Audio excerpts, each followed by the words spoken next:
ഏത് വിഷയം പറഞ്ഞു കഴിഞ്ഞാലും അദ്ദേഹം പറയുന്നത് 40% കമ്മീഷനാണ്. ഏത് വിഷയം നിങ്ങൾ എടുത്ത് നോക്കിയാലും അദ്ദേഹം പറയുന്നത് 40% കമ്മീഷനാണ്. ഇപ്പം അതുകൊണ്ട് തന്നെ തമാശയ്ക്കെങ്കിലും ആൾക്കാർ പറയുന്നത് മിസ്റ്റർ 40% എന്നാണ്. ഇപ്പോൾ പലരും അദ്ദേഹത്തെ തമാശ രൂപയാണോ സ്നേഹത്തോടു കൂടിയോ വിളിക്കുന്നത്.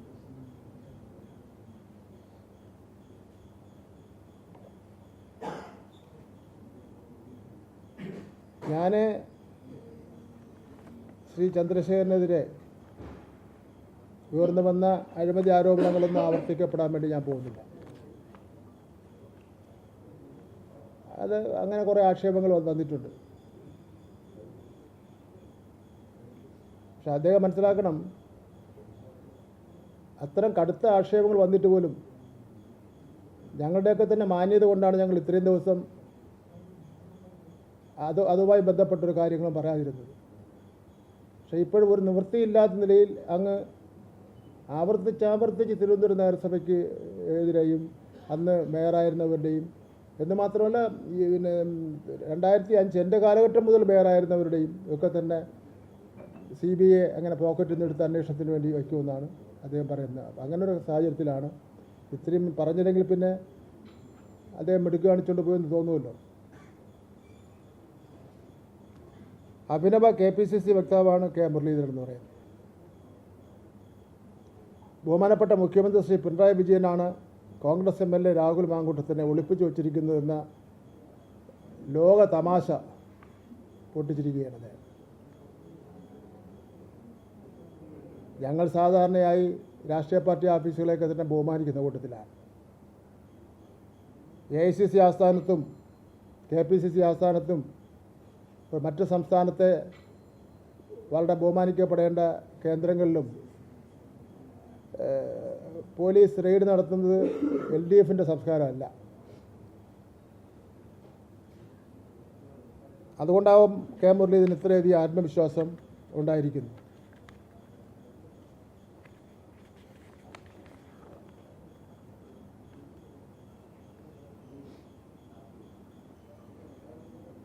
എന്തുകൊണ്ടാണ് രാഹുൽ മാങ്കൂട്ടത്തെ കൊണ്ട് MLA സ്ഥാനം രാജിവയ്പ്പിക്കുന്നതിന് വേണ്ടി കോൺഗ്രസിന് കഴിയാത്തതെന്ന് ഇതുവരെ അവർക്ക് വ്യക്തമാക്കുന്നതിന് വേണ്ടി കഴിഞ്ഞിട്ടില്ല.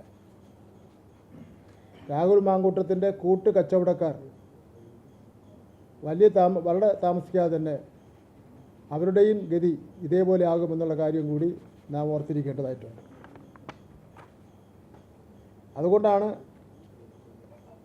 പുറത്താക്കൽ അടക്കമുള്ള കടുത്ത നടപടിയിലേക്ക് പോയി കഴിഞ്ഞാൽ രാഹുൽ മാങ്കൂട്ടം പല കാര്യങ്ങളും വ്യക്തമാകും. പല കാര്യങ്ങളും വ്യക്തമാക്കി കഴിഞ്ഞാൽ പലരും ഒളിവിൽ പോവേണ്ടി വരുമെന്നുള്ള കാര്യത്തിൽ യാതൊരു സംശയമില്ല എന്നുള്ളതാണ്. അതുകൊണ്ട് മുഖ്യമന്ത്രിയെ പോലുള്ള ഒരു വ്യക്തിയെ സംബന്ധിച്ചിടത്തോളം K. മുരളീധരനെ പോലെ സംസ്ഥാന അടിസ്ഥാനത്ത് അറിയപ്പെടുന്ന ഒരു നേതാവ് ഇങ്ങനൊരു വിമർശനം വയ്ക്കുന്നത് തികച്ചും ന്യായമല്ല എന്ന് മാത്രമല്ല അങ്ങ് വഹിക്കുന്ന പദവിക്കും നിലവാരത്തിനും ഒട്ടും യോജിച്ചതായിരുന്നില്ല. ഏതോ ഒരു ദുർബല നിമിഷത്തിൽ അങ്ങ് പറഞ്ഞു പോയതായി മാത്രമേ എന്നെപ്പോലുള്ളവർക്ക് അത് കണക്കാക്കുന്നതിന് വേണ്ടി കഴിയൂ.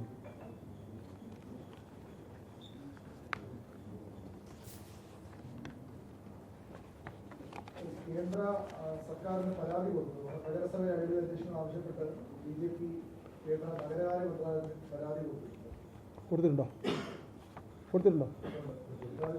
എന്ന് കൊടുത്ത ഇന്നലെ കൊടുത്ത പരാതിക്കുന്ന എന്ത് വിലയുള്ളത്? തിരുവനന്തപുരം നഗരസഭ 5 വർഷങ്ങൾക്ക് മുമ്പ് പ്രവർത്തനം ആരംഭിച്ചതല്ലേ? 5 വർഷക്കാലമായി എല്ലാ രംഗത്തുമുള്ള പ്രവർത്തനം നടന്നുകൊണ്ടിരിക്കുകയല്ലേ? അന്നൊന്നും ഒരു പരാതിയും ഇല്ല. അന്നൊന്നും പിന്നെ പരാതി കൊടുക്കുന്നതിന് വേണ്ടി തയ്യാറായില്ല. സംസ്ഥാന ഗവൺമെൻറ്റിന് പരാതി കൊടുത്തിട്ടില്ല. അതിനുശേഷം കേന്ദ്ര ഗവൺമെൻറ് കൊടുക്കുന്ന പരാതിക്ക് പേപ്പറിൻ്റെ വില പോലും ഇല്ല.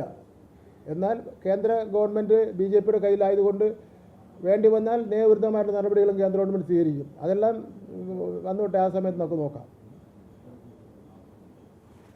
എത്ര നാണക്കേടാണ് 5 വർഷക്കാലം കോർപ്പറേഷൻ കൗൺസിൽ യോഗത്തിൽ പങ്കെടുക്കുകയും ഒക്കെ ചെയ്യുകയൊക്കെ ചെയ്ത ശേഷം അന്നൊന്നും ഇല്ലാത്തൊരു പരാതി തെരഞ്ഞെടുപ്പിന് 4 ദിവസം മാത്രം അവശേഷിക്കുന്ന അവസരത്തിൽ കേന്ദ്ര ഗവൺമെൻറ്റിന് കൊടുത്തു വരും. അത് വിശ്വസിച്ച് ഉടനെ തന്നെ വോട്ട് BJPക്ക് അനുകൂലമായി ചെയ്യാൻ അത്തരം മണ്ടന്മാരൊന്നുമല്ല തിരുവനന്തപുരം നഗരത്തിലെ ജനങ്ങൾ.